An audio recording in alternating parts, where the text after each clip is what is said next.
Gente, boa noite.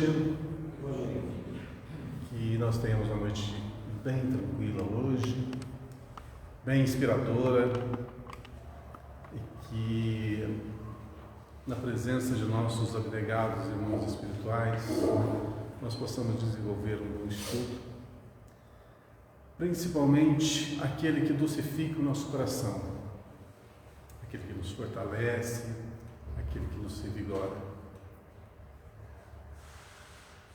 Nós, evidentemente, caminhamos por duas vias, uma do nosso aperfeiçoamento intelectual e outra do nosso aperfeiçoamento moral.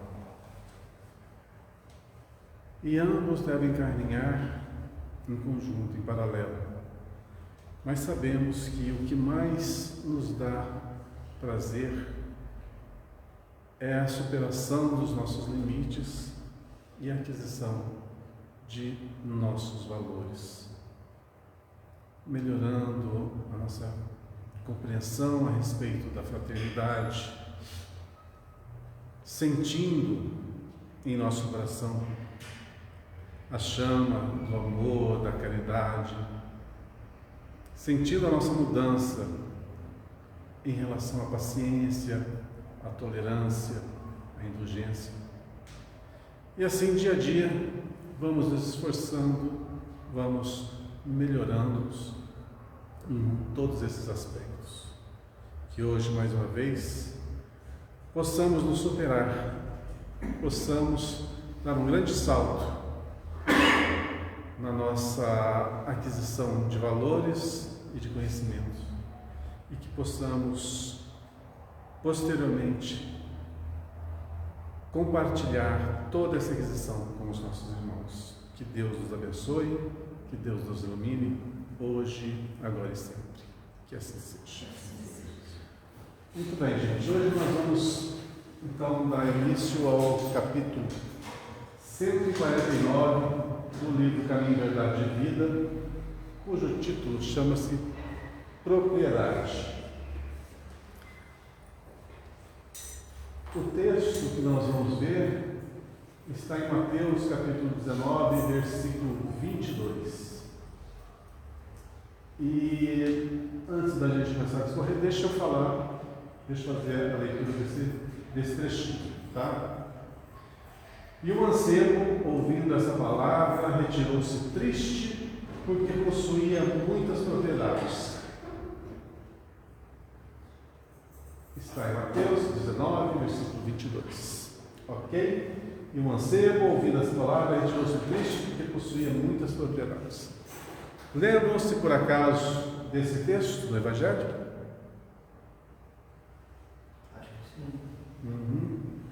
Muito bem.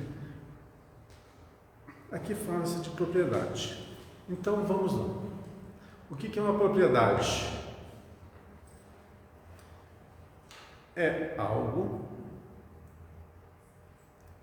físico. Pode ser não físico, uma propriedade?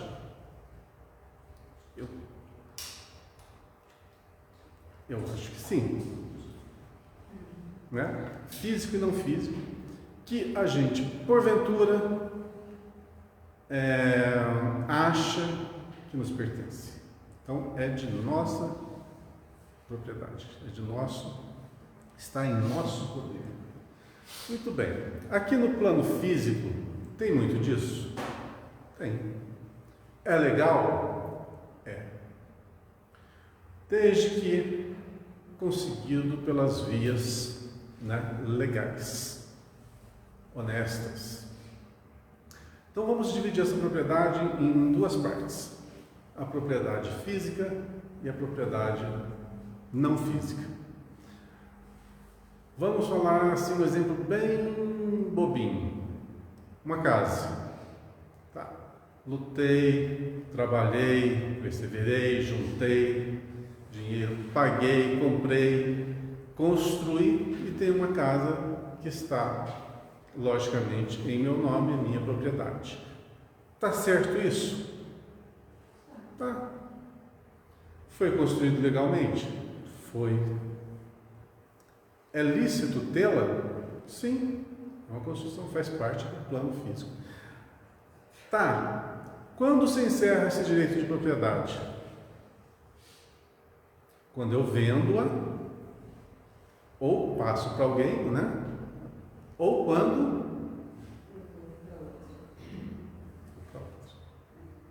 levo comigo alguma coisa?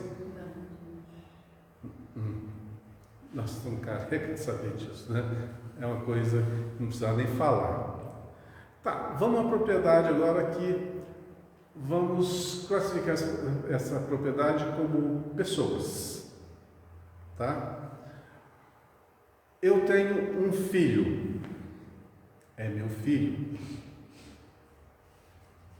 Eu tenho o dever de curar, de cuidar, de primar pela sua segurança, pela sua saúde, pela sua educação, né? É uma propriedade? Não, mas tem um vínculo que é indissolúvel. Se eu sou pai, eu vou ser pai até o final da vida. Então, vamos dizer assim, que eu tenho esse título de pai até o final da vida. Lógico que o filho, ele tem a sua vida também, tem a sua liberdade, etc, etc, etc. Esposa ou esposo? É esposo ou esposa enquanto tiver o contrato, né? Enquanto tiver aquele acerto entre as partes. Muito bem. Pode ser dissolvido esse acordo? Pode ser dissolvido. Eu tenho propriedade sobre o outro? Mas eu tenho um contrato, que nesse contrato permite-me certas... Isso faz parte da vida. Que é legal. É legal, faz parte da vida humana. São convenções nossas. Então, eu citei dois casos que são totalmente lícitos, né? Você tem um vínculo familiar, né? Que é indissolúvel, mas quer dizer que você não vai ser dono daquela pessoa eternamente. Você não é dono dela, você apenas compartilha da existência. No caso das propriedades é mais fácil de você dividir isso, porque se você lutou, conquistou, é seu. Ou então, se você adquiriu por herança, está no seu nome, é legal, né? Mas tem algumas coisas que não são legais. Por exemplo, eu faço o que? Traço um plano. Vamos criar aqui uma história hipotética. Tem um avô que tem uma propriedade, tem uma enorme fazenda. Essa fazenda é muito produtiva. E ele já está lá com seus 80, 90 anos de idade. E eu sei que você é o herdeiro, né, do meu avô. Então eu crio uma situação para que ele desencarne antes da hora, para que eu assuma aquela propriedade. Bom, você está contando uma história, mas isso aí existe. Infelizmente, né? Infelizmente. Bom, legalmente, ninguém descobriu o crime. No testamento estava meu nome, a fazenda veio com meu nome. Legalmente está tudo ok, né? Pelos olhos assim da lei. Mas é lícito? Não. Muito bem. Tem uma coisa muito comum que acontece também com relação a uniões, né, entre pessoas. É que em determinado relacionamento, uma pessoa pode ser tanto masculino ou feminino, arma para que haja uma gravidez. E nessa gravidez vai acontecer o quê? Vai se estreitar ali o vínculo, né, para que uma forçação de barra para que haja um matrimônio e a vida em comum. Mas nem sempre com a aquiescência dos dois. É uma questão apenas de praxe, né? Uma coisa, às vezes os pais, a família tradicional força, uma gravidez força que os filhos casem, constituem família, etc, etc.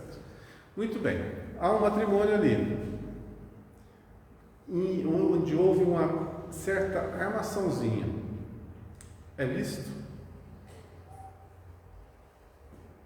Não é. Né? Não é. Tá, o que vai pesar isso? Não importa, nós não estamos aqui para julgar nada. Apenas para criar uma definição sobre propriedade. Né? A gente, vamos supor que contrai um matrimônio aos 20 e poucos anos de idade. E esse matrimônio vai até o desenlace, até a morte. Acabou a morte, acabou a vida, né? O que acontece? Esse vínculo continua ou esse vínculo acaba no desenlace? Continua. Para certas pessoas, continua. E a grande maioria? Esse vínculo, no plano espiritual, é diferente. Né? Lá por afinidades. Mas esse matrimônio aqui, se uma questão de ficarem unidos do lado de lá, vai depender de uma série de fatores. Então, falar que terminou a existência os dois aqui certinho, bonitinho, e vão para o mundo do lado de lá, os dois juntos da mesma forma, isso não é verdade. Não é verdade mesmo. Então, aqui no nosso plano Terra, tudo é passageiro. Propriedades são passageiras, sejam elas físicas ou sejam elas pessoas. Tá? É isso que nós vamos falar aqui. Mas o trecho do Evangelho diz o seguinte: o mancebo, ouvindo as palavras, tirou-se triste porque possuía muitas propriedades. Ele tinha muitas propriedades, e para seguir o Cristo falava o quê? Doa tudo que você tiver aos pobres e siga-me. Não é? E qual a dificuldade de doar quando você tem tanto? Vamos pegar dois exemplos. Vamos pegar uma pessoa lá do interior.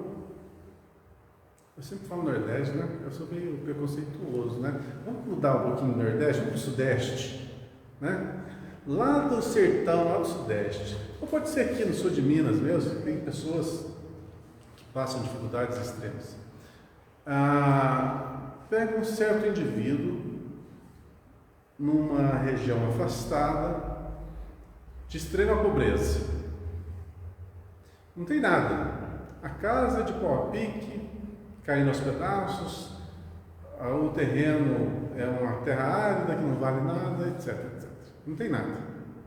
Agora pega aqui um filho de um grande empresário, que tem à disposição até helicóptero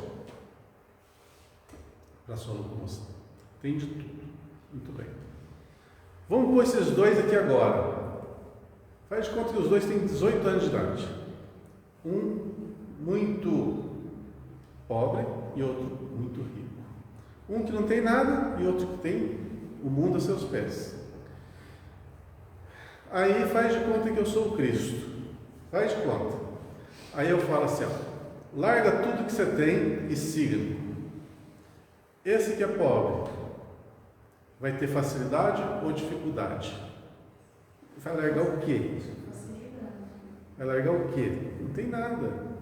Não, vai largar um mundo extremamente complicado e difícil por uma ideia. Agora, e o que tem tudo? Não é muito mais difícil? Então, a provação da riqueza é uma das mais difíceis que nós podemos encontrar. Uma das mais difíceis, porque a gente se apega. A gente se apega demais a tudo que a gente acha que nos pertence. E o que realmente nos pertence, a gente não está nem aí. Todos nós sabemos que quando desencarnarmos, vamos voltar para o lado de lá com a nossa bagagem. O que é a nossa bagagem? Tudo que nós conquistamos de conhecimento, de elevação intelectual e moral. É o que levamos para o lado de lá. Como é que está a nossa bagagem? Está cheia? Mais ou menos? Ou está meio vazia? Isso, cada um, né, sabe a sua história. É isso que nós retornamos do lado de lá. E sabemos disso desde os bancos primários. Desde as professoras, né, lá do pré-primário, sempre falavam a mesma historinha. A gente volta para Deus sem absolutamente nada. Mas a gente não aceita isso. A gente, como espírita, sabe exatamente o que isso significa. Porque Jesus deu aquela dica, né? Juntar o tesouro aqui para acabar. O ladrão rouba, as graças não se tornam. Exatamente por isso. Não se pegar as coisas materiais que são passageiras e ficam aqui. Aquilo que conta realmente é o que esse não ter. O que conta é justamente isso. Mas e o apego? É a fase que nós estamos. Então, é uma aprovação ter bastante? É uma aprovação. Tem uma passagem que eu li num livro, não lembro agora o nome, há muito tempo que eu li. Era o seguinte: 2 irmãos, é um livro do Chico, contava a história de cartas psicografadas. 2 irmãos que faleceram, acho que num acidente, e eles se encontravam no plano espiritual. Aí de lá, né, através do Chico, se não me engano, eles mandaram uma carta para a mãe, né, para os pais que estavam encarnados. E um trechinho da carta falava assim, deixa eu apresentar os personagens.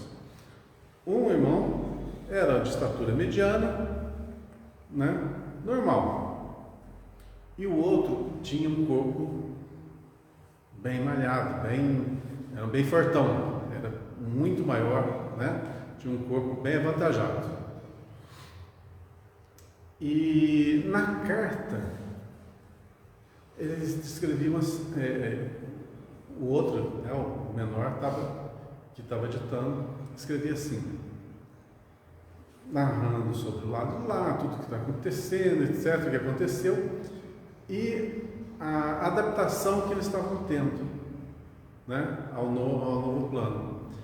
E cita na carta que a maior dificuldade do irmão, que tinha, né, um corpo avantajado, era o quê? Que lá ele não tinha mais aquele corpo. Ele sentia muita falta de ter um corpo mais forte. E o corpo dele lá era totalmente diferente. Então veja que o apego nosso pode ser também na nossa condição física. Pode ser na beleza, pode ser na juventude, pode ser aonde nós colocamos o nosso tesouro. Nós colocamos o nosso tesouro naquilo, nós vamos sentir uma enorme falta, caso ele não venha conosco. Mas, na questão que Jesus aborda, onde está o seu tesouro? Se está no coração, ninguém vive sem o coração. Ninguém vive sem o seu espírito, sem o seu cérebro, sem a sua consciência. Então, se você enriquece os seus sentimentos e aprimora o seu conhecimento, quem que vai tirar isso de ti? Ninguém. Então é isso que nós levaremos para o lado de lá. Mas é a questão física aqui. Aí é outro ponto. Nós vamos concordar. Nós somos seres em evolução. Estamos num processo de aquisição, de crescimento, de fortalecimento.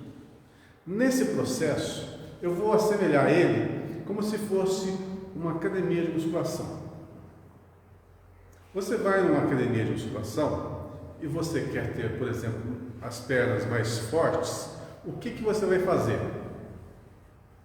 você vai fazer exercícios físicos mais concentrados nessa região. Vai fazer muito mais força, vai sofrer mais, porque é doloroso, é um processo doloroso, que exige esforço, né? Paciência, tem que ter paciência para ir na academia, e superação. Na vida nossa é a mesma coisa, nós temos um potencial a ser desenvolvido, mas sem os exercícios, que são os obstáculos, as superações, a gente não cresce. Sem a gente ter o contato com novas filosofias, novo conhecimento, nova ciência, não enriquecemos o nosso conhecimento.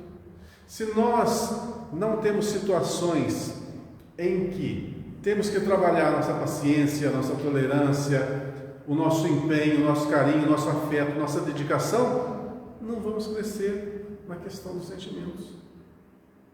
Então esse mundo é um mundo de experienciações e é um mundo que faz com que a gente se fortaleça, que a gente amadureça, que a gente cresça. Então esse é o fim.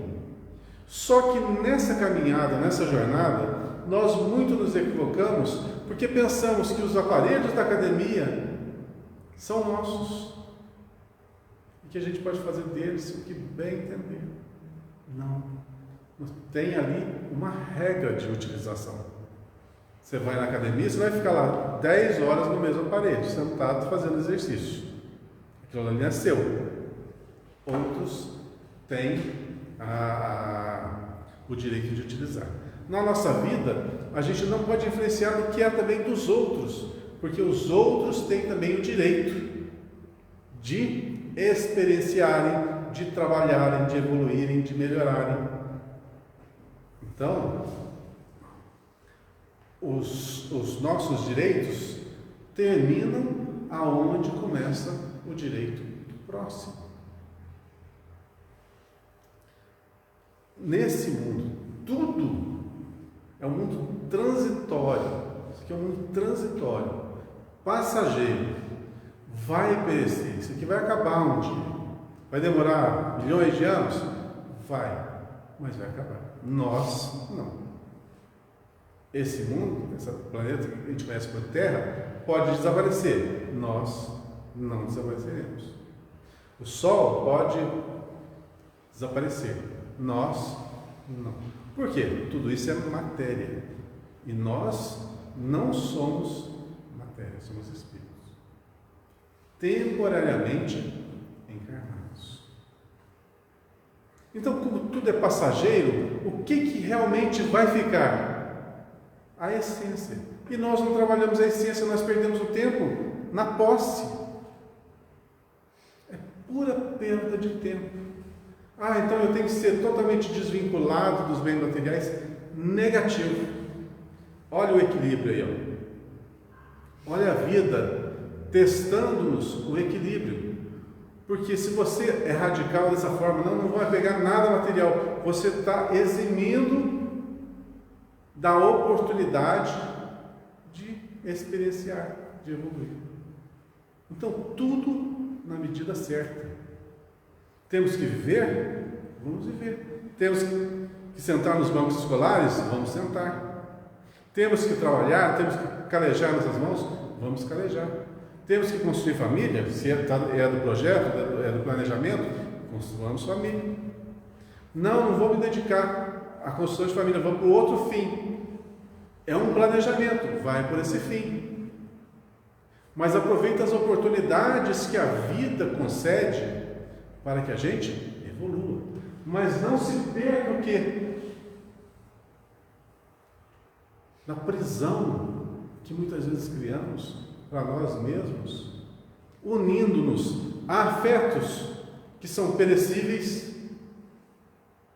Até a nossa família física, biológica aqui, ela vai desaparecer e a única coisa que vai ficar é o quê? São os laços verdadeiros que nos prendem uns aos outros.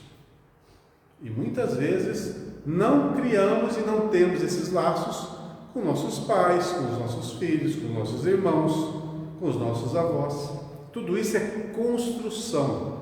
Tem-se obstáculos para se desenvolver? Tem. Pode ser desenvolvido? Pode. Mas cada um é livre. Você não amarra ninguém assim. Você pode muito amar a todo mundo, sem que ninguém te ame. Porque amor não é posse. Amor é o quê? É doação.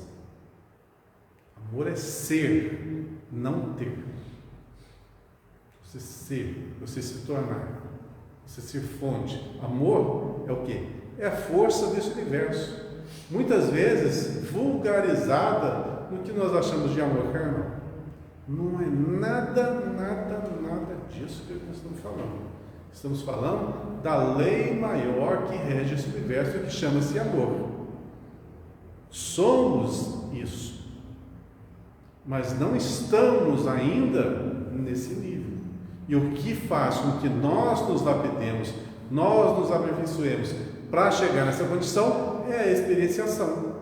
Vidas e mais vidas sucessivas, dramas e mais dramas, situações e situações, aprendizados e aprendizados, erros e acertos, e a gente vai melhorando a cada vez. E daqui para frente, nesse novo período, tudo mais acelerado, porque nós já temos uma grande base construída em nosso ser. Agora o processo vai se acelerar. Então, aqueles que não pegarem carona nesse processo vão ficar para trás. Olha só, olha a diferença. Pega uma pessoa de 70, 80 anos de idade e pega um jovem de 10, 15 anos de idade.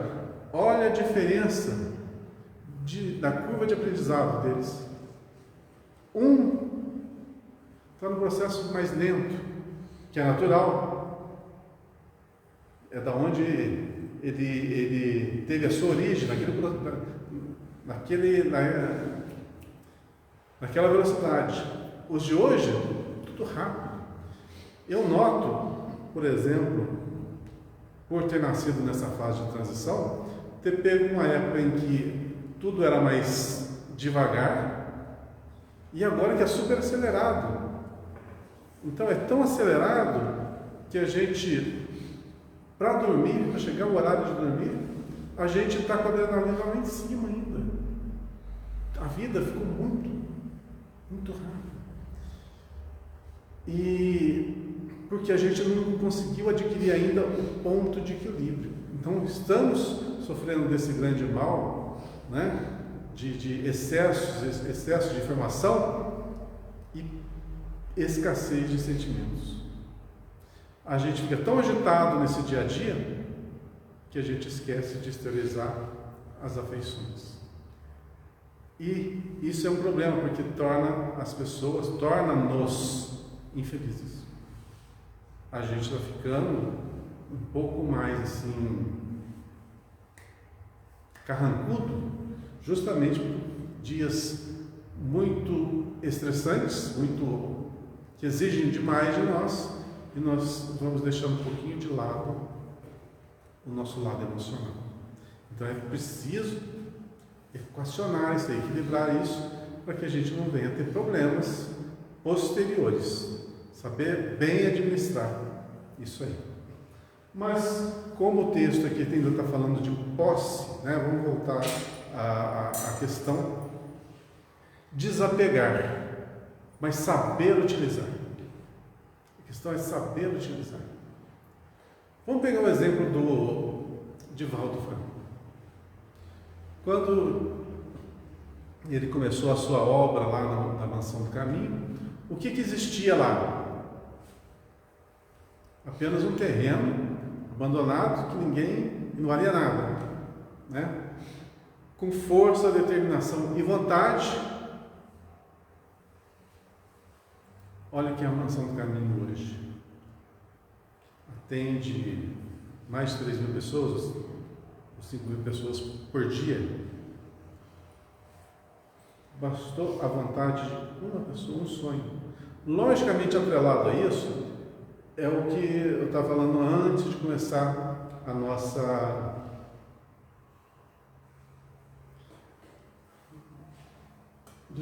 vai deixar desligado, que hoje eu não vou usar ele. Tá? Ali vai demorar. Está com problema no computador. Então,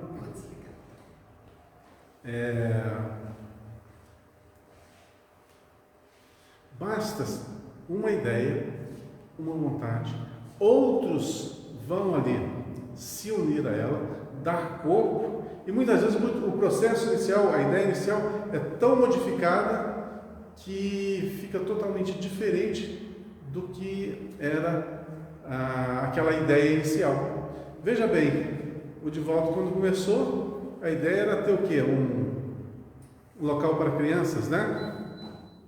Olha o que se tornou, né? A Mansão do Caminho. Tudo pela força de vontade das pessoas. Então, dá para se conseguir? Dá. Mas você vai se apegar a isso? Não. Ele está aqui, parece que ele completou recentemente 96 anos, né? 96 anos de idade. Que tenha muitos anos ainda, com essa lucidez que ele tem e a saúde. Mas está próximo. A gente não sabe se vai mais 1, 2, 5, 10, 15 anos, não sabe, a gente não sabe. Ele mesmo fala, né? É. Ele está no Provir. Não, mas ele usa um termo como se fosse um sol. Se separaram, talvez, isso por Provir, não é? Como se fosse um entardecer na vida dele, sabe? Ele já está no finzinho de um entardecer. Ele fala isso. Então, mas tudo que ele criou fica aqui. Vai ficar. Mas e tudo aquilo que ele construiu para si? O amor, a dedicação, as afeições, a gratidão de tantos, né? Quantas pessoas foram beneficiadas por ele, encarnadas e desencarnadas. Então basta um ideal atrelado a um sentimento nobre para que a gente consiga realmente prosseguir, construir. Vai ter mãos que vão se unir. Olha a proposta do Cristo. Iniciou-se desde quando, acho que a Constituição da Terra já tinha esse planejamento, mas tudo bem. A reencarnação do Cristo iniciou-se há 1000 anos antes dele pôr os pés aqui. 1000 anos antes dele nascer. E nesse processo, quantas e quantas pessoas estavam ali atreladas ao ideal de modificação do planeta, de iluminação do planeta. E depois que ele foi crucificado, depois que ele desencarna, né? Olha quantos e quantos trabalhadores se uniram aqui a uma ideia que tomou corpo. Olha, lembrando que o Cristo, Jesus, não escreveu uma linha sequer. Ele não fez um apontamento. Então, mas outros estavam ali. Uma grande engenharia foi formada para que essa luz do mundo chegasse para todo mundo, chegasse para todos, em todos os tempos. Esse universo, ele não é resultado de um caos. Ele é o resultado de uma mente perfeita, de um planejamento perfeito. E nós somos perfectíveis, assim, pois somos a criação dele, a criação maior dele. Mas para chegar nesse ponto a que estamos destinados a chegar, não adianta, é por suor, por dedicação e por vontade. Quem não quer vai ficar para trás. Quem se apega aos bens materiais vai ficar para trás. Quem se apega às paixões vai ficar para trás.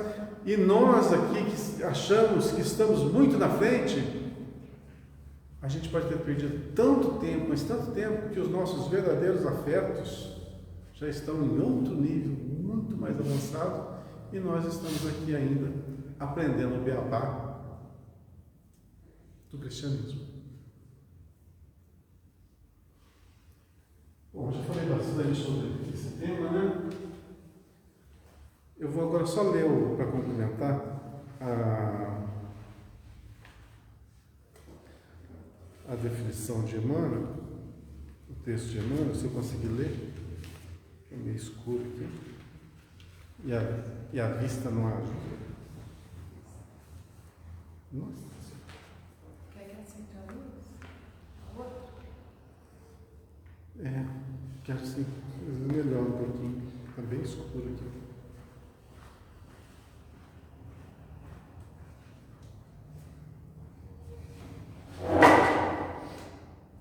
Melhorou. Ele começa falando assim, o instinto de propriedade. Olha só como é que começa. Instinto de propriedade. Então, isso está nato em nós. E nós somos donos de alguma coisa. O instinto de propriedade tem provocado grandes revoluções, ensanguentando os povos. Nas mais diversas regiões do planeta, respiram homens inquietos pela posse material, ciosos de suas expressões temporárias e dispostos a morrer em sua defesa. Tantas guerras, desde que o mundo é mundo tem guerra, né? Nos tempos atuais, guerra. Para quê?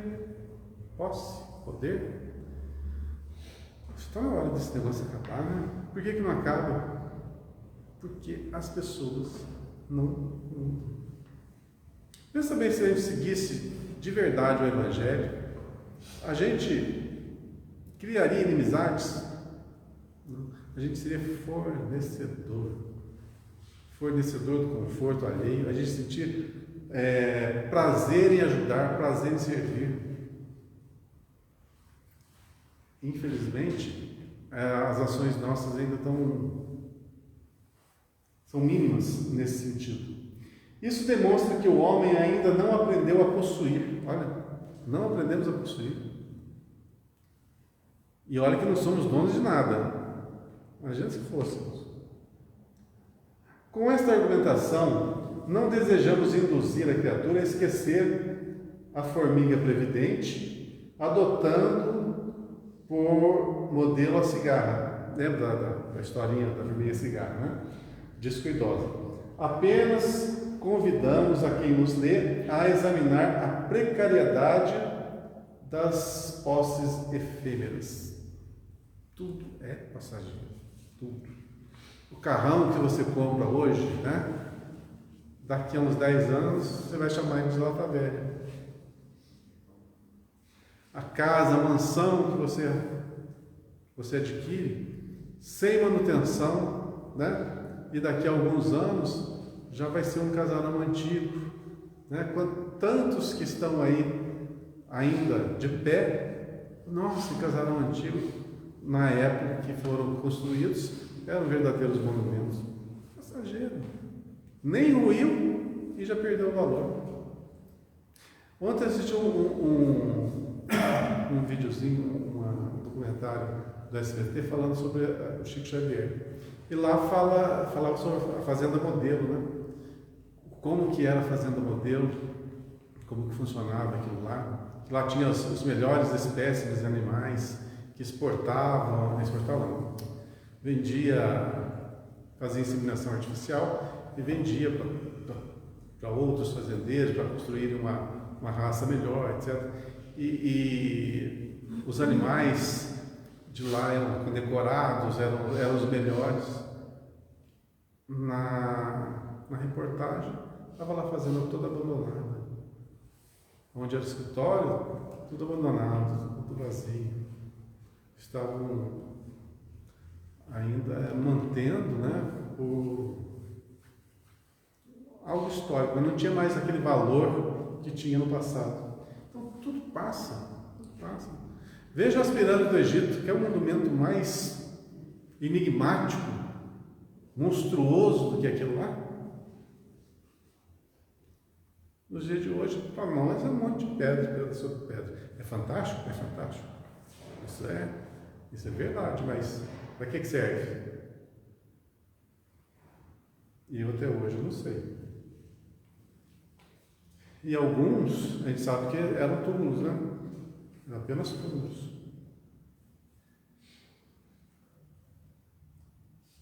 Apenas convidamos a quem nos lê a examinar a precariedade das posses efêmeras. Cada conquista terrestre deveria ser aproveitada pela alma como força de elevação. O homem ganhará impulso santificante, compreendendo que só possui verdadeiramente aquilo que se encontra dentro dele, no conteúdo espiritual de sua vida. Tudo que se relaciona com o exterior, como sejam criaturas, né? Paisagens e bens transitórios, pertence a Deus, que lhes concederá de acordo com os seus méritos. Essa realidade sentida e vivida constitui brilhante luz no caminho, ensinando ao discípulo a sublime lei do uso, para que a propriedade não represente fonte de inquietações e tristeza, como aconteceu ao jovem dos ensinamentos de Jesus. Então, que aquilo que nós temos, que é temporário, saibamos bem aproveitar. As pessoas que estão à nossa volta, o trabalho que desenvolve, né, a nossa disciplina,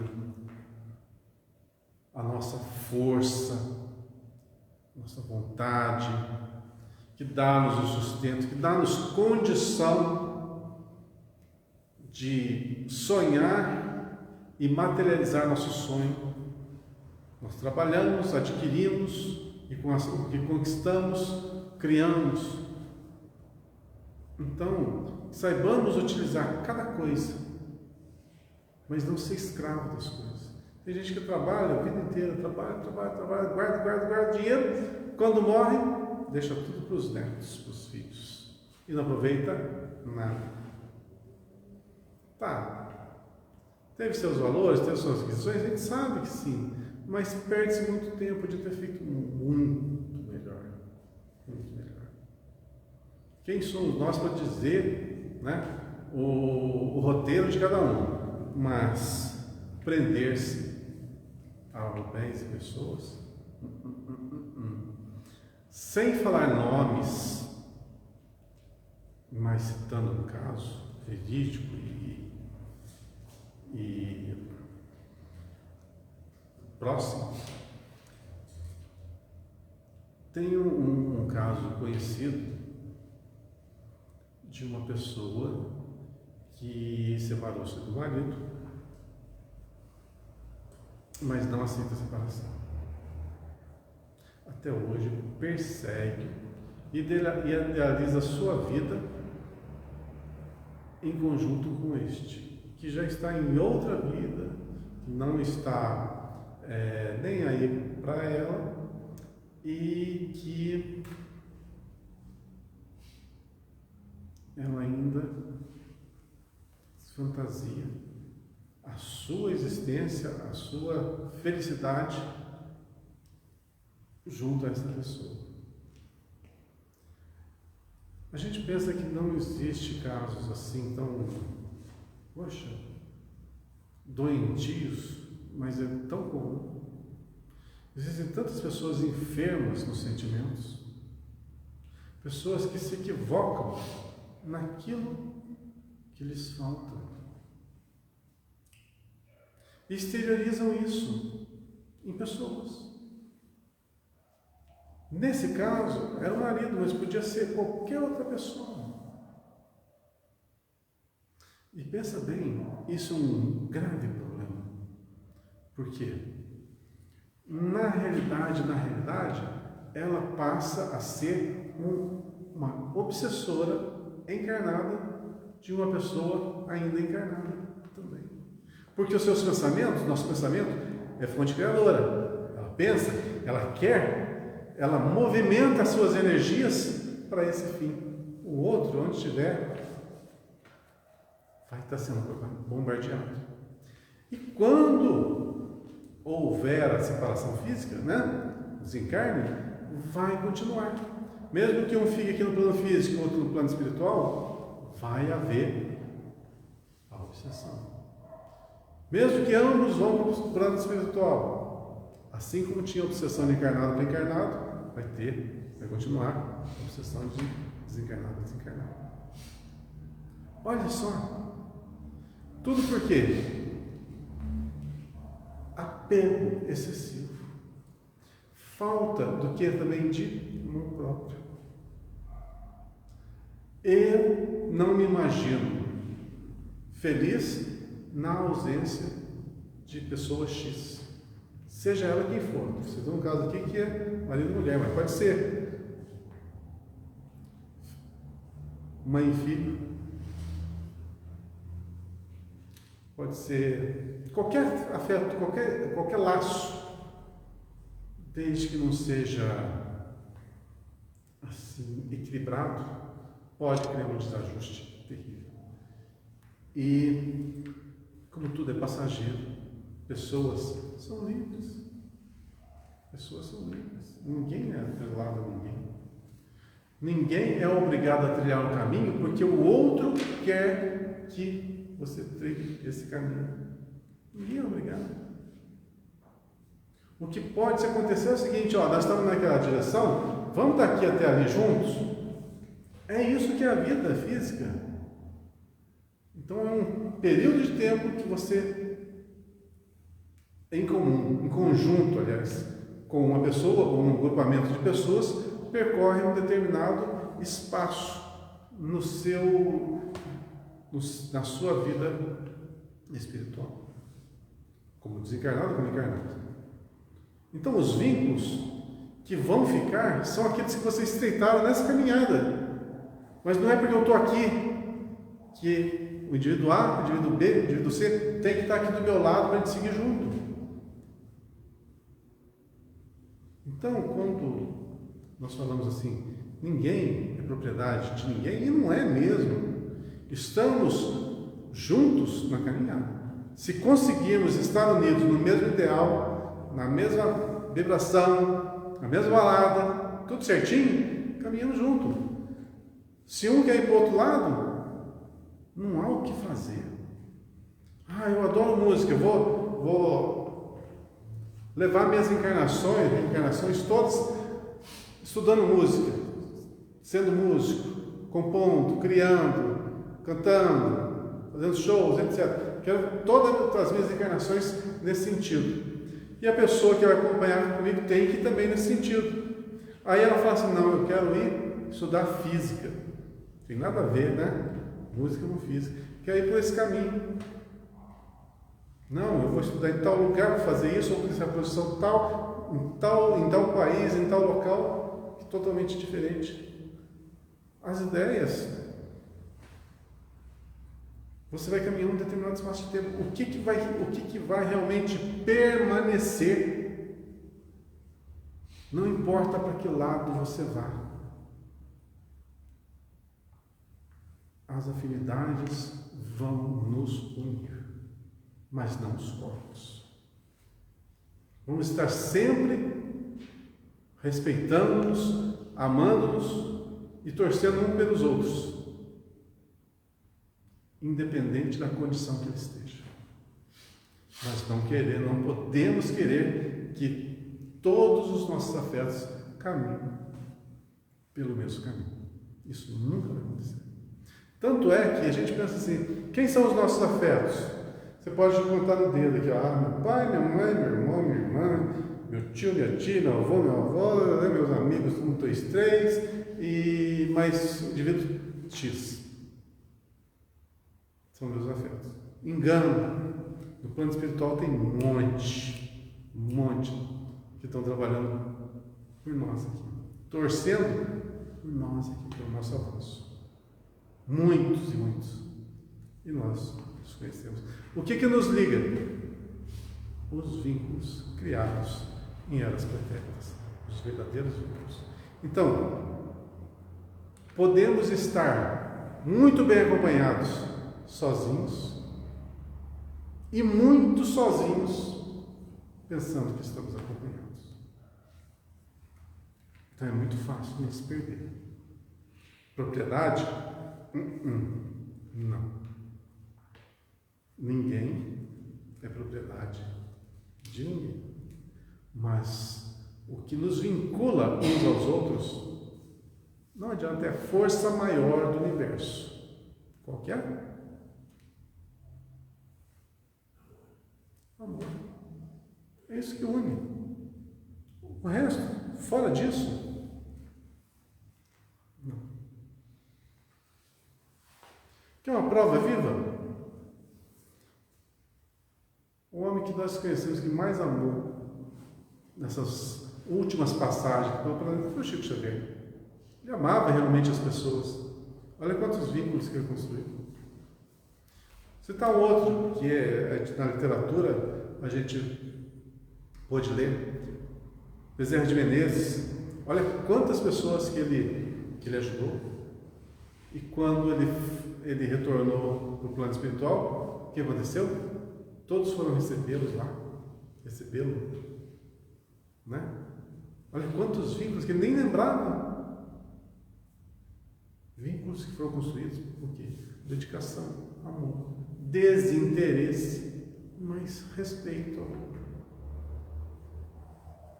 Vamos para o próximo? Senão a gente vai falar de propriedade aqui até. Nós estamos. Como é que se fala 150? Centésimo, quinquagésimo. Olha, aguilhões. Traduz para nós o que são aguilhões? É doce? É de comer? É coisa boa? Correntes, algemas, né? Ixi, então não é coisa boa. Aguilhões. Nossa, ainda põe em itálico aqui, difícil de ler. Lê para mim, Maria, acho que eu não estou conseguindo ler esse negrito aqui. Duro é para ti recalcitrar contra o aguilhão. Jesus. Jóia. Podia falar uma frase mais fácil, né? Dá para simplificar isso aqui? Duro é para ti recalcitrar contra o aguilhão. Poxa, vamos traduzir esse negócio? Não.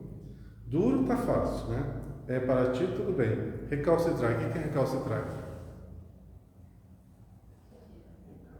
Reclamar. Duro é para ti reclamar. Achar contra as coisas do aguilhão que prende.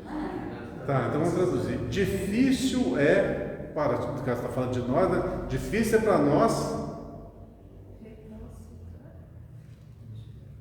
recalcitrar contra o aguilhão. Não. Demonstrar resistência para obedecer, não ceder, obstinar-se.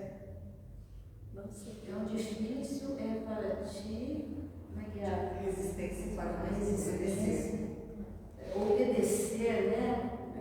Aceitar. Ceder. Difícil é para ti não ceder contra. Na verdade, aqui está falando dizer, responder, reagindo em contrário, negando.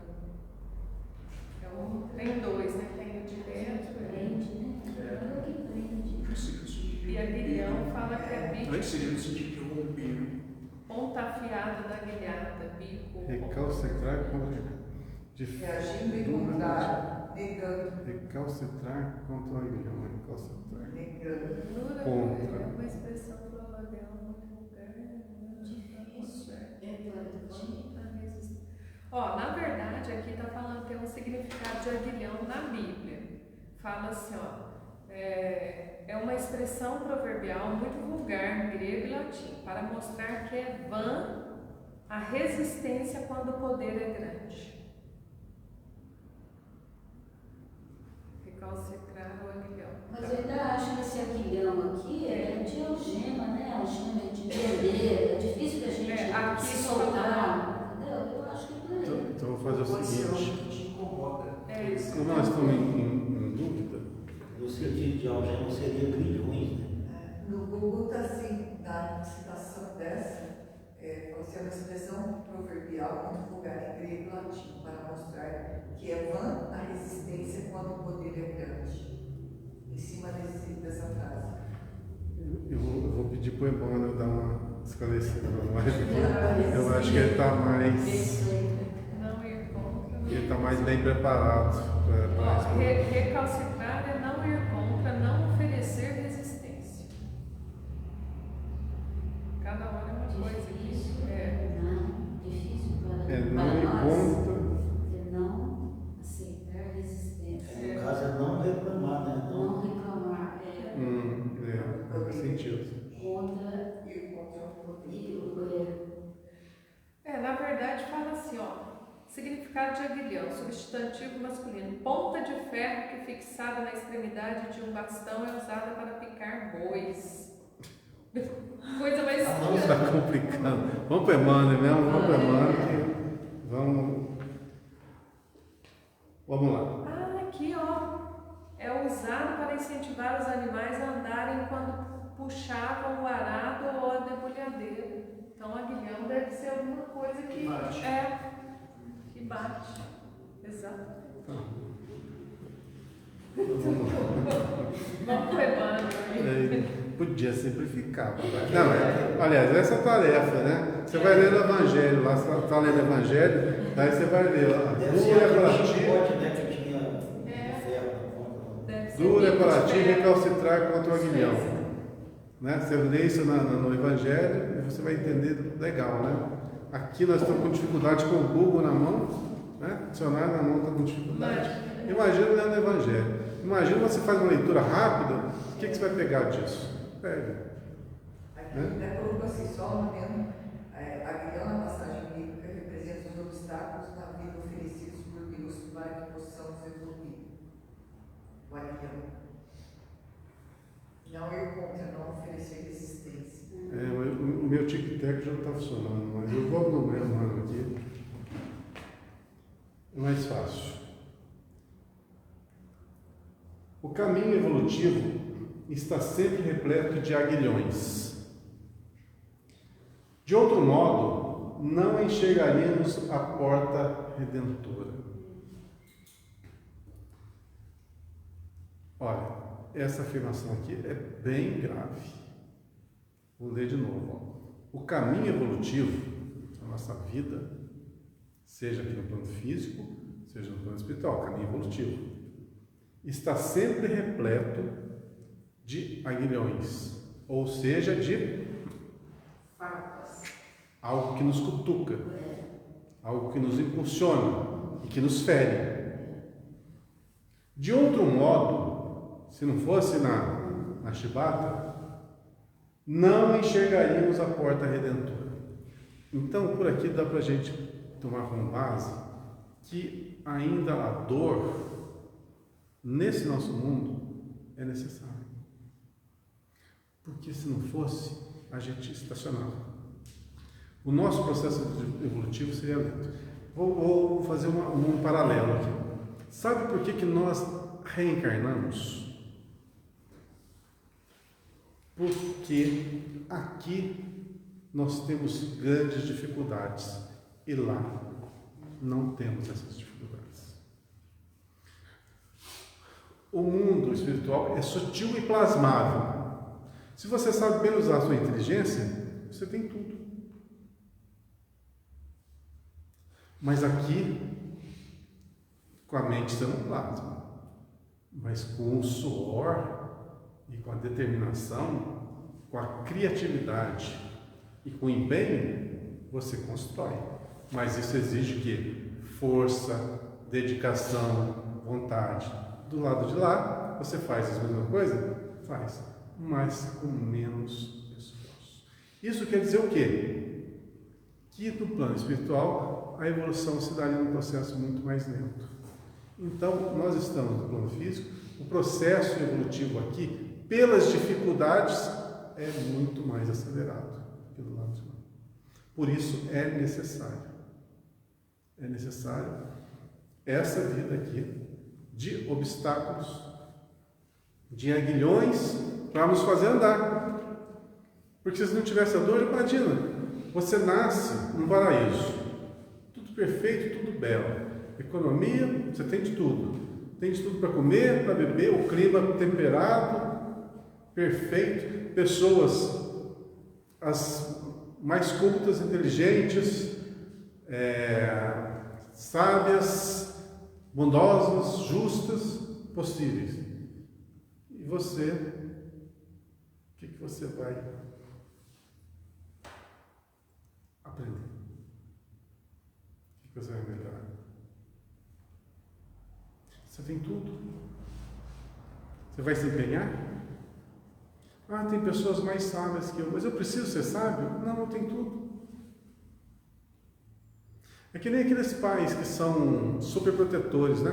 Não, o pai vai trabalhar até o final da vida, vai ter uma condição financeira excelente, para o filho não ter que fazer nada.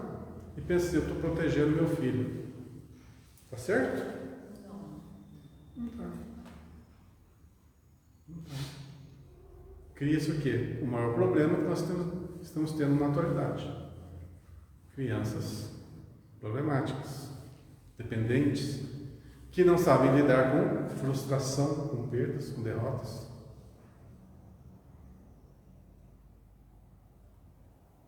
A vida é um constante embate, né? Hoje tem uma política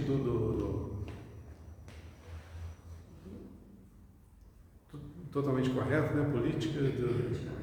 Politicamente correto. Então, se for tudo politicamente correto, tudo certinho, você não tem frustração. Vai criar pessoas, na linguagem de hoje, mimizentas. Já ouviram falar dessa palavrinha? Mimizentas? Já. Reclamonas de tudo, reclama de tudo, porque tem intolerância à adversidade. Está vendo como é tóxico? Está vendo como nós não estamos preparados para a liberdade? Quando dá-nos a liberdade, dá-nos um paraíso para que nós evoluamos, ao que dá? Por isso é necessário os aguilhões? Pega uma comparação, pega uma pessoa das chamadas mimizentas e compara com uma criança pobre que nasceu lá do interior, que desde os 5 anos de idade tem que trabalhar. Qual que é mimizenta? E qual que aguenta o tranco? A essência de ambos é a mesma. A essência é a mesma. Olha como que uma é trabalhada em ferro e fogo e outra é trabalhada ali na mansuetude. Olha o que dá. Então precisa dos aguilhões ou não precisa? Está na cara, é óbvio. Nós vivemos a era do bullying, né? Nas escolas. Não tinha esse nome. Não sabia o que era bullying. Mas não tinha um amigo que não tinha um apelido. Tinha um. Não tinha um lugar na escola que a gente não zoava alguém. Zoava, ria. Alguém ficava bravo, passava 15 minutos, estava todo mundo conversando, jogando bola, como se nada tivesse acontecido. Você supera a frustração. Um dos maiores problemas que eu acho nos dias atuais, crianças não jogam bola. Eu acho isso um problema, assim, pode parecer uma coisa boba, mas é um problema grande, porque as crianças não sabem perder. E quando você joga bola, você vai perder todo dia. E você joga bola todo dia, você vai perder todo dia. Você vai perder e ganhar. E você vai aprender que quando você ganha, quem perdeu é teu amigo da mesma forma. Vocês vão sair dali abraçados, cansados, suados e satisfeitos. E quando você perde, você sabe que você deu o seu melhor. Isso te dá satisfação. Agora, se você não pratica um esporte de competição, você não sabe lidar com a frustração. Então, essa geração que fica encarcerada no quarto e não tem o contato com as derrotas, eles não sabem o que é brincar na rua. A gente já tem uma geração que não sabe o que é brincar na rua. Como os meninos aqui fizeram. um problema básico, a alimentação. Se você fizer Deus me livre, mas se fizer um prato de arroz, feijão e chuchu, para muitos, de estar comendo é uma maravilha. Para outros, como eu, não dá. É uma coisa. Pois é, não lidou com isso. Você gosta de arroz, feijão e chuchu? Você gosta? Nossa, eu adoro. E da povinho em cima? Não, aí não. Aí não, bela não. Feijão, chuchu e ovo? Não, sem ovo. Não, arroz, feijão, chuchu e ovo. Delícia. Chuchu é uma delícia. Apesar de ter gosto. Isso deveria ser abolido dos cardápios. Que maravilha. Viu? Eu sou resultado desses mimizentos. Aí, ó, o que deu? Que delícia. O que deu? Pois é. Mas é. Se você aprende nas adversidades, você é criado nas dificuldades, para você se alimentar, você tem que comer o que tem, você aprende a gostar. Né? Agora, para certas crianças, como eu, comer certas coisas mas foi o que? Foi o resultado do meio, da vida que eu tive, da vida que as crianças tiveram, né? Muita coisa eu como. Por exemplo, tem muita gente aqui que não gosta de jiló. Fala a verdade, quem gosta de jiló? Nossa, Eu Marcos adoro. faz um giló, um quiabo, fica uma delícia. Gosta de jiló? Gosta de jiló? Tirando carne, Come jiló? É mais evoluído que nós. Né? nossa, que delícia. Não come carne? Não como carne, ovo, leite. Só vaca. Só mais? Só vaca. Eu ainda estou num patamar, mas por isso que eu estou aqui, né? Por isso que eu tenho que falar muito, para ver se eu aprendo alguma coisa. Mas gente, então, tirando as piadinhas, as dificuldades da vida, elas nos tornam pessoas mais fortes. Isso é fato. E se o mundo hoje não está melhor, é porque nós não temos condições de viver um mundo melhor e ainda almejamos um paraíso espiritual, né? Quero morar no nosso lar, quero morar em regiões, né, angelicais. Não vai. É umbral e um luxo no umbral é se tiver uma mina lá, né? A mina com uma aguinha destilando, essa aguinha bebível já é um luxo. Quem sabe? Mas é nas adversidades que nós as aflições, né? A gente sai do que é dito aqui nas palestras. Tem aquela frase assim, o caos é necessário, mas ai daquele que promove o caos. O caos é necessário. O que é o caos? As dificuldades mais diversas que vão fazer o mundo virar de pernas para o ar. Porque nelas a sociedade vai se reinventar, vai se unir, né? Estou lendo um livro que fala da era medieval, os dois povos que guerreavam constante, um guerreando com o outro. E ali, Portugal e Espanha, né?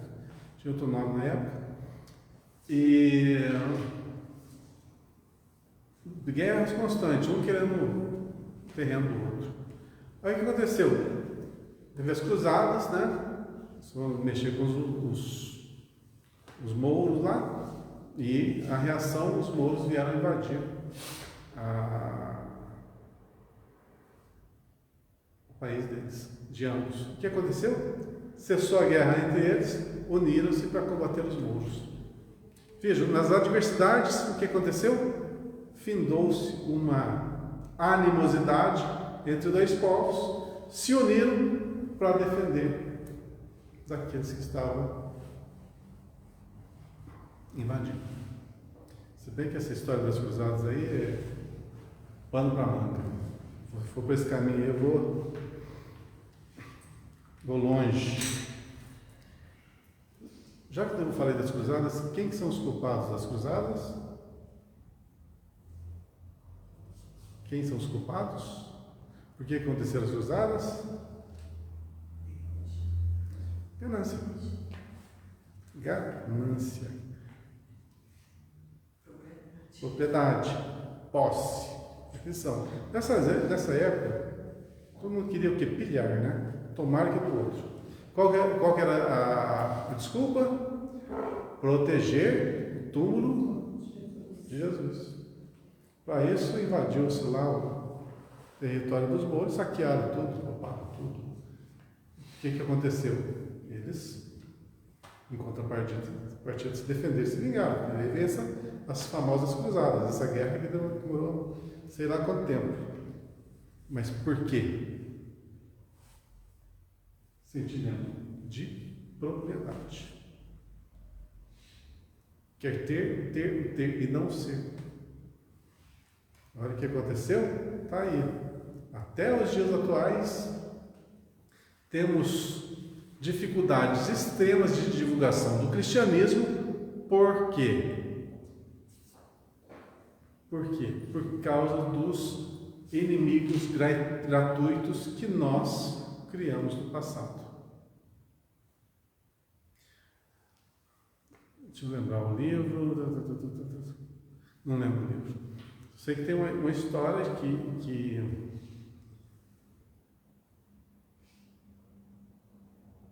preciso lembrar de onde que eu li. Que existe um movimento anticristão. Então, tudo que é vinculado ao cristianismo está sendo perseguido para que, como se fosse uma vingança do que aconteceu em eras pretéritas, justamente na época das cruzadas. Por quê? Os cristãos invadiram o território lá dos mouros, que eles eram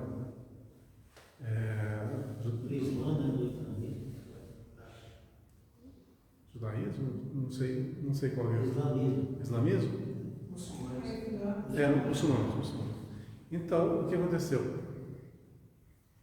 Essa animosidade tem consequência até os dias atuais, principalmente nas casas espíritas. Elas são muito perseguidas ainda por espíritos que lutam contra o Cristo. Aonde tiver a divulgação do cristianismo, eles se infiltram para aniquilar essa obra. É uma incoerência, né? Mas é o quê? É o reflexo do que aconteceu lá no passado. Falta de perdão, né? Não deixou... ficou muito vinculado ao que aconteceu. E realmente foi muito bárbaro. É uma coisa, por exemplo, que cria cicatrizes assim, profundas.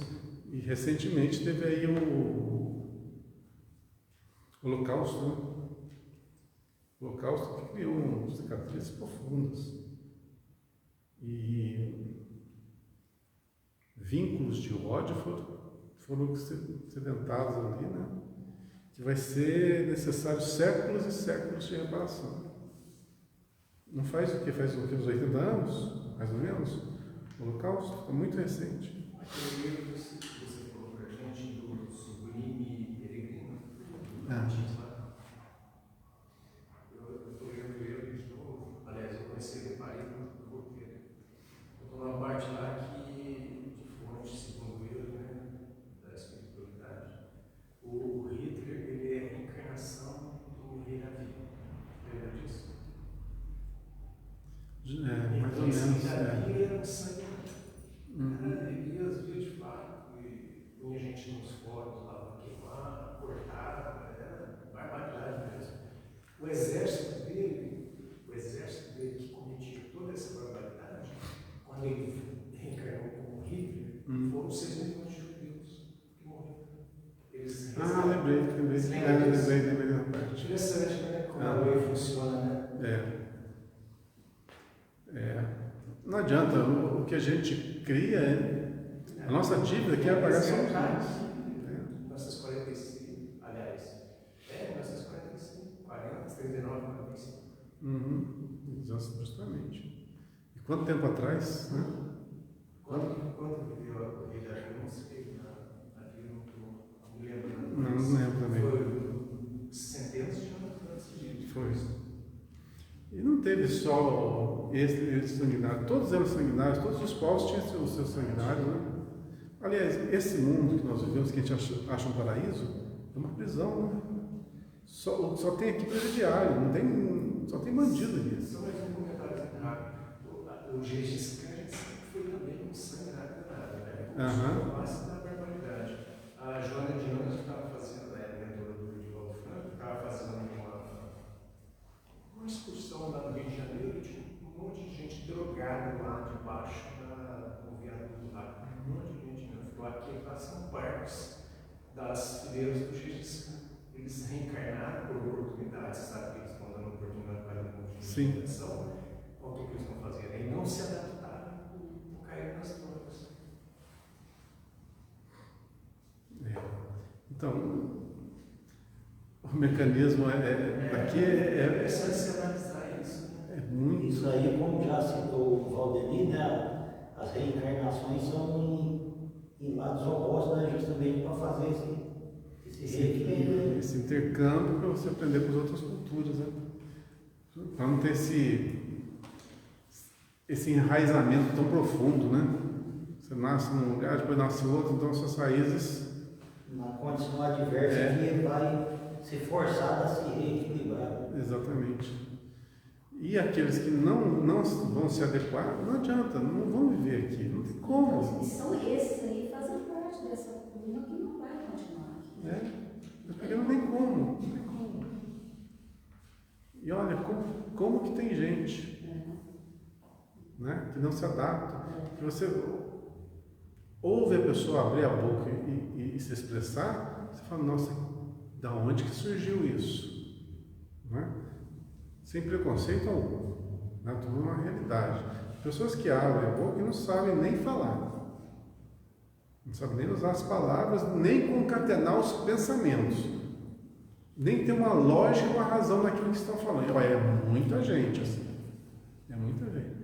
Num mundo que está caminhando um mundo mais equilibrado, não vai ter essa adaptação. Ou a gente dá um jeito, né, de melhorar a nossa educação e o equilíbrio entre o equilíbrio social, né? Ou então essas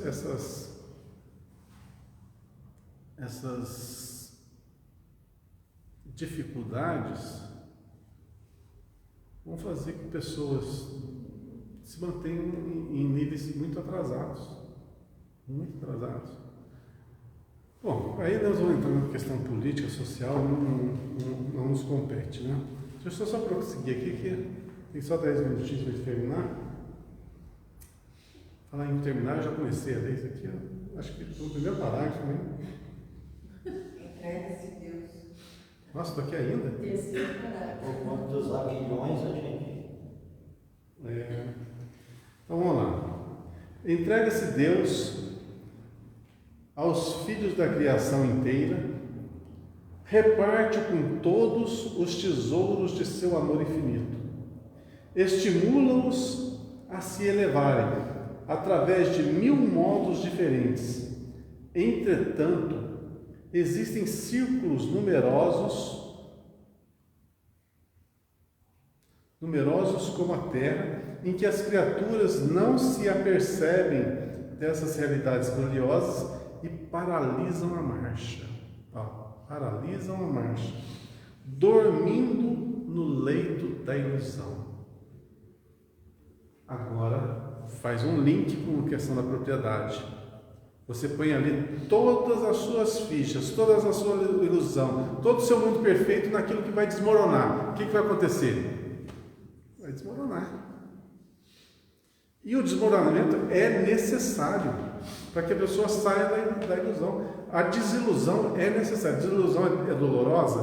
Toda desilusão é dolorosa. Mas é necessária? É porque ela extermina uma ilusão, uma coisa inexistente. Então a dor acorda para a vida. Então é necessário. Acho que o Divaldo que falou uma vez que uma pessoa falou para ele assim, Divaldo, eu estou tão desiludida. Ele falou, que ótimo. Que ótimo você está desiludida, porque acabou a sua ilusão, agora você está com o pé no chão. Totalmente coerente. Não é? Verdade, verdade mesmo.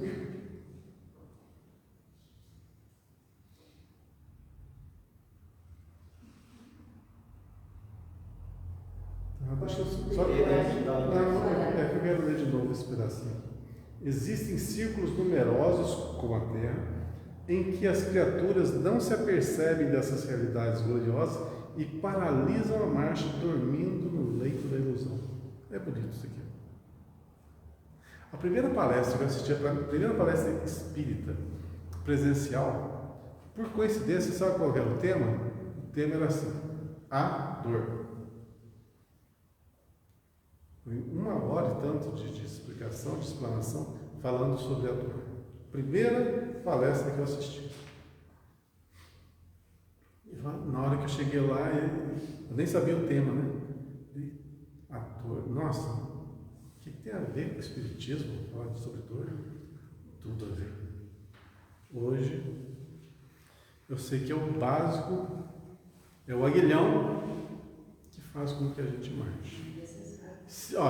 Aguilhão, vocês leram aí, que é utilizado para o animal, né, trabalhar, se movimentar. Então quer dizer que nós não estamos muito longe dos animais, não. Ainda precisamos dessa ferramenta. Isso para acabar com a nossa ilusão de que nós somos os seres perfeitos da criação, centro do universo. Uma coisa totalmente inconcebível e incoerente. E para todo mundo que você pergunta aí, existe vida em outros planetas? A pessoa fala, eu acho que não. Eu acho que não existe, não. Aí, por coincidência, eu estava assistindo um pequeno documentário, fala assim, na Via Láctea tem quantos bilhões de estrelas? Pô, se cada estrela tem um sistema, bilhões, é sistema pra caramba, né? Tudo bem. Quantas galáxias existem? Bilhões de galáxias. Bilhões de bilhões. E nesses bilhões de sistemas, só tem vida aqui. E uma vida inferior ainda. E não, né? Pô, é só pensar um pouquinho. É só parar para pensar. Ninguém... É que nem vida após a morte. Ninguém nunca veio do lado de lá para contar. O que nós somos? O que nós estamos fazendo aqui? Nós viemos de lá.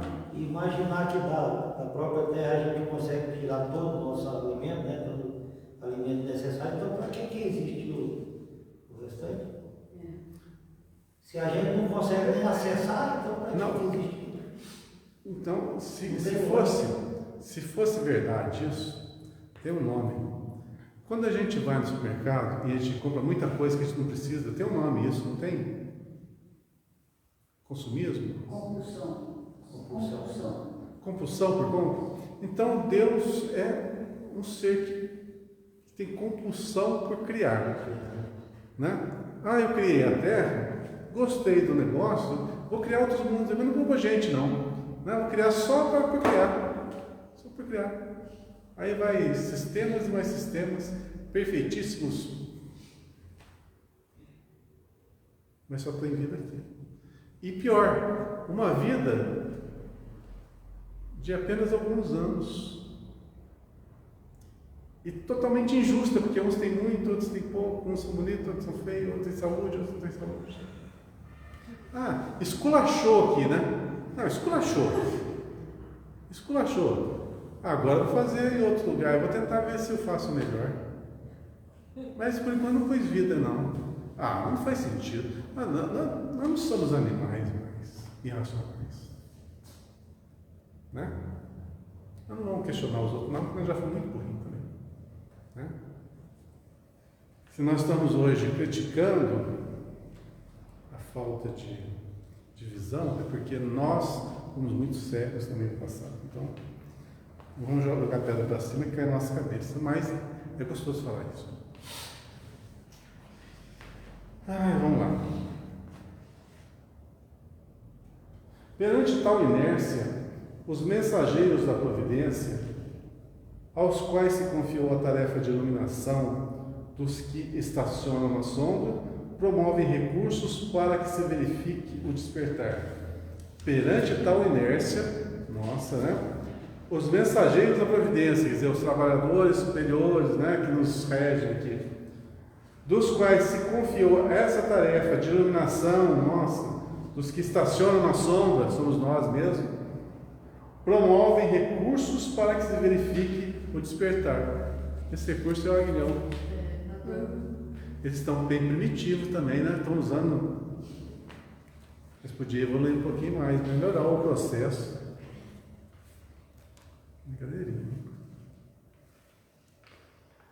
Cientes de que Deus dá tudo, a vida, os caminhos, os bens infinitos, os gênios inspiradores, e só pede às criaturas se lhe dirijam aos braços paternais, esses divinos emissários organizam os aguilhões por amor aos seus tutelados.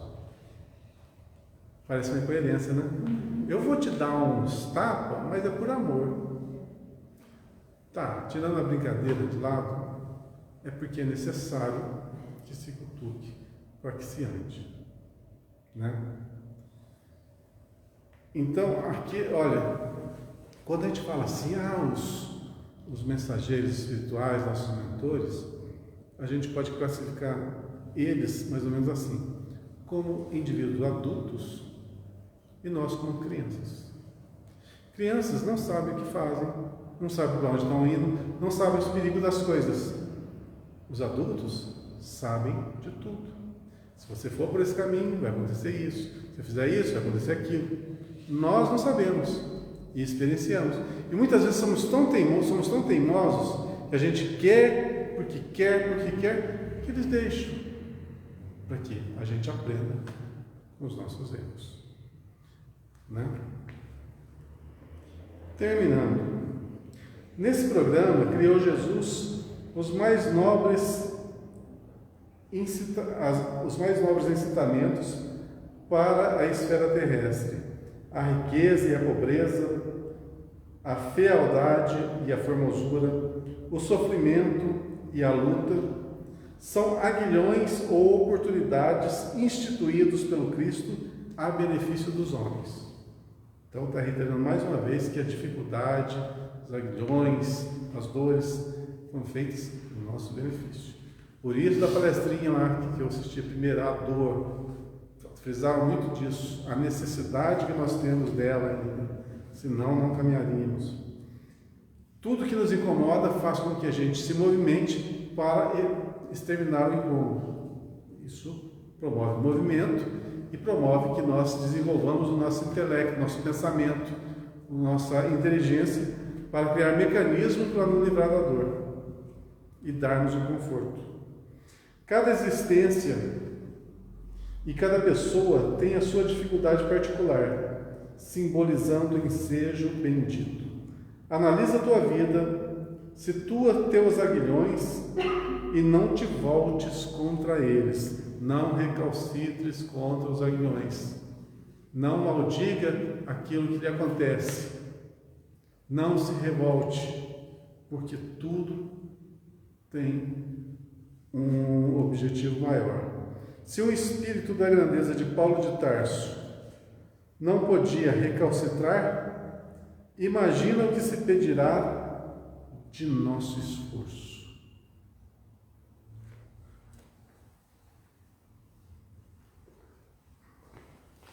É impressão minha ou o tempo passou rápido hoje? Ou eu falei demais? Então, está 1h30 aqui já. Mas é que hoje foi dia de coisa difícil. Uma coisa interligada à outra. Bom, mas é uma grande lição. Eu cito o que foi abordado na noite de hoje, porque faz parte diretamente da nossa vida, do nosso cotidiano. Porque hoje nós estamos com saúde aqui. Amanhã pode acontecer qualquer coisa conosco. Pode vir qualquer aguilhão ali. E aí? Você tem que superar. Olha quantas pessoas, por exemplo, que sofrem um acidente automobilístico e fica paralítico. Pô, não é uma coisa legal, mas a pessoa se supera. Quantos ficam cegos e tem que se adaptar? Se superam. Estão ali pondo para fora o potencial de cada um. Nós somos muito mais do que nós aparentamos ser. E isso precisa ser desenvolvido. E é muito desenvolvido nas adversidades. Então, se elas ocorrerem, não nos recalcitremos, não nos desesperemos, mas sim venhamos a reagir, adaptar, superar. Isso vai fazer com que esse corpo é passageiro, a gente sabe, vai acabar. Ele vai dar uns probleminhas, volta e meia aí. Vamos sofrer com ele. Ele vai nos fazer sofrer, mas vai fazer com que a gente também se supere, se adapte, que a gente perca algumas ilusões, né? Mas esse é o mecanismo, esse é o veículo necessário para o nosso adiantamento. Então, duas coisas, vamos dar valor no que somos, no que temos e no que queremos nos tornar. E não nos prendamos a pessoas, a situações e a propriedades, a posses. Tudo é passageiro. Mas sim desenvolvamos os nossos potenciais. Nós podemos muito e não sabemos. É como a criança que está aprendendo ainda a andar. Somos nós. Não sabe que elas poderão se tornar lá no futuro um grande cirurgião, um grande físico, um grande astrônomo, um grande matemático. Porque ainda está agora aprendendo a falar primeiras palavras e a se pôr de pé, mas que vai no futuro se tornar um grande profissional, uma grande mente. Assim somos nós. Nós estamos ainda na fase das fraldas e engatinhando, mas isso não quer dizer que a gente não vai crescer e não vai ser um grande ser nessa enorme estrutura da criação. Que Deus nos abençoe, uma ótima semana a todos e semana que vem, muita saúde e paz.